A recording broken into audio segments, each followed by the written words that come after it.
Hey everyone, Tommy here, coming at you on a sunny day. Sort of beginning of summertime here now, and it's a Friday, so I thought kick back with a Tanqueray and lemonade, which is bang on in this kind of weather. And today I thought I'd do a kind of micro review, as I've taken to calling them, which is just sort of like a review, but I'm not going to go into too much depth with it really.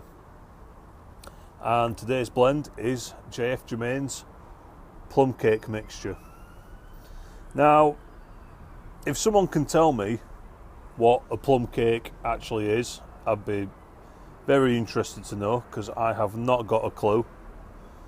But the tin description says Cavendish, Virginia and air-cured tobaccos blended with a special black Cavendish flavoured with wine and spices following our 80-year-old recipe.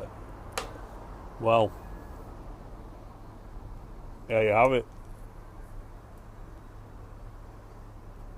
And I'm smoking it in my Chacon Robusto, which is a pipe I tend to use for light Virginias and sort of light aromatics, because the bowl is huge on this. I couldn't smoke anything stronger in it really.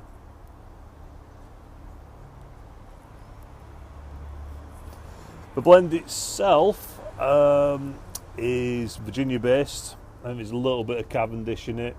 On their website they try and deny that there's any Cavendish in this blend, despite the fact that they've even written it on the tin that there is Cavendish in it. So I don't know why they've done that. But it's mainly Virginia based. You can't really detect the Cavendish process as such. It's a shag cut. And I bought this tin thinking it'd make a good sort of blend to smoke over the Christmas period. Because I'm not massive. I don't go in for these sort of seasonal blends, you know. I don't go in for the Peterson holiday special or the Rat Race one or anything like that. I don't bother with those, because usually speaking, they're a bit of a novelty, they're a bit expensive, and it's a 100-gram tin, and if you don't like it, you're kind of stuck with, like, you know, 95 grams of a tobacco trying to find someone to trade it with. So I thought I'd go for something a bit more classic. And it's a blend that I've tried before and I knew that I liked. Now, it being May, you might be thinking, well, you've had that tin on the go since Christmas, it's going to be dry. And it is drier than it should be. However, it hasn't really affected the burn rate or the flavour, so I don't see a need to rehydrate it at this stage, to be honest.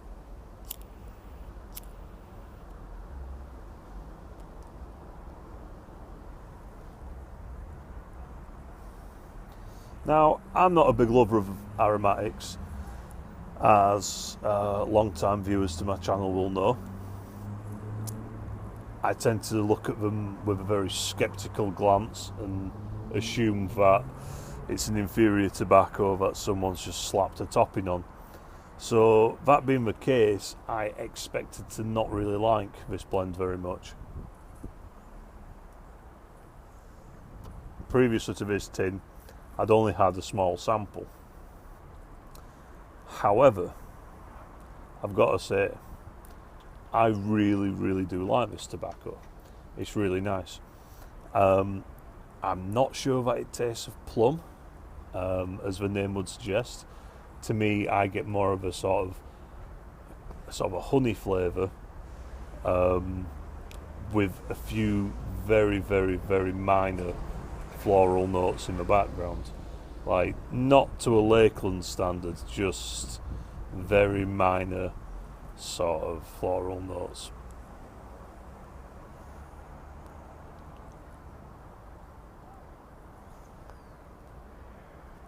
The other thing to note with this blend is it is so easy to smoke. Like, it's very mild, so you don't get any unfortunate nicotine side effects. It's very mild on the flavouring, so you don't get tongue bite. The burn rate's spot on, so it doesn't just completely burn out like some other aromatics. So yeah, it is just all round a very well thought out and very kind of traditional aromatic, one that they've put a lot of consideration into, one that a smoker can smoke and a non-smoker can enjoy the smell of.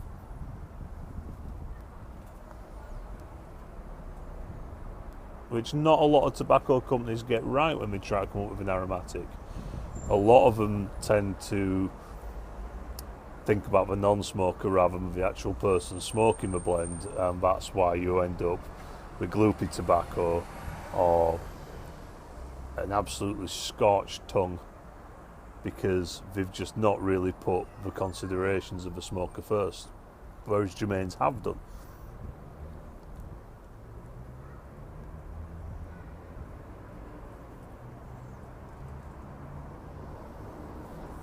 And despite me buying it as like a sort of Christmas blend, it's still good now in springtime. I don't mean just in terms of smoking qualities, but I mean flavour wise, I haven't gone off it. It satiates a certain flavour profile that on occasions I want. I want something sweet, I want something that's quite mild and quite easygoing. And this blend does it quite well.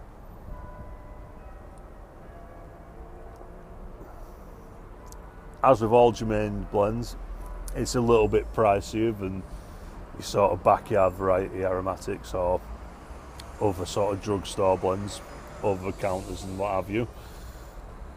But it's reassuringly expensive because the quality is there. The quality always seems to be there with Germain's blends. And I wouldn't hesitate to buy this blend again. It really is an absolutely high quality tobacco. Now, I'm not sure if they're going to stop selling it in tins soon, because we seem to be doing that with a lot of the blends at the moment. The Germains seem to be selling a lot of them loose for now. But to be honest with you, that's not going to stop me buying it if I want some more. If I want some more, I'll get some more and I'll put it in a jar. It's not a big issue to me.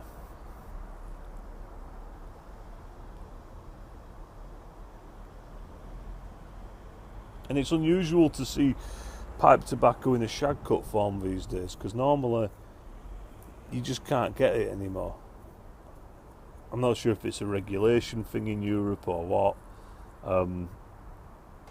that they've had to widen the cut so people can't use it as rolling tobacco, but for some reason we seem to be getting away with it still, so don't tell anyone.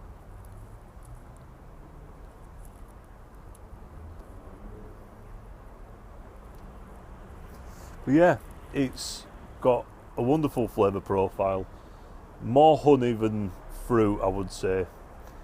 The tin note is kind of fruity, but again, I wouldn't necessarily say plum. Plum seems I don't know, it seems an odd one to select really, because when I'm thinking of fruit flavourings, I don't think of plum. I don't think, oh yeah, plum's got a strong flavour profile, because it kind of doesn't really. So chances are there is plum flavouring, but it's not the dominant flavouring I detect. I detect more sort of honey.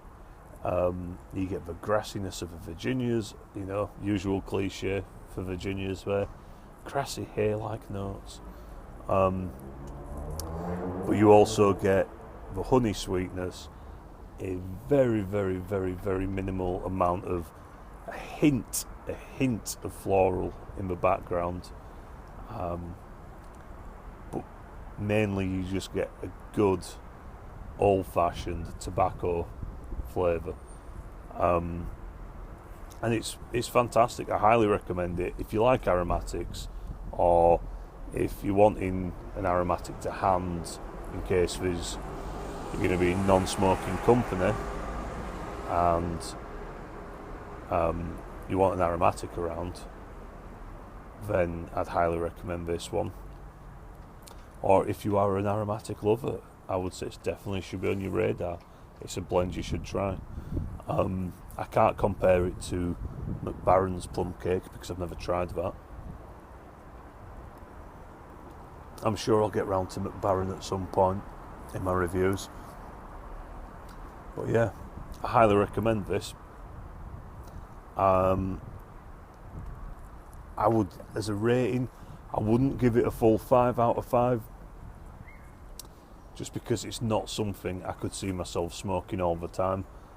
I would say I'd give it, like, at the very least, a 4 out of 5. Possibly even a 4.25 or a 4.5 out of 5. It is that good. If I was on a bit of an aromatic trip, then this is the main staple I would have with me. So yeah, I would highly recommend it. It's a really good blend. If you've not tried it, then give it a go. I'll give you my Talking Tommy guarantee. If you don't like it, if you buy it in and don't like it, then you know where I am. Get in touch. I'll swap you something for it because it is that good. So with that, have a great weekend, everyone, and I'll see you all again very soon. I'll have another video with you all very soon. But ciao for now. Have a great weekend. Take it easy. Cheers.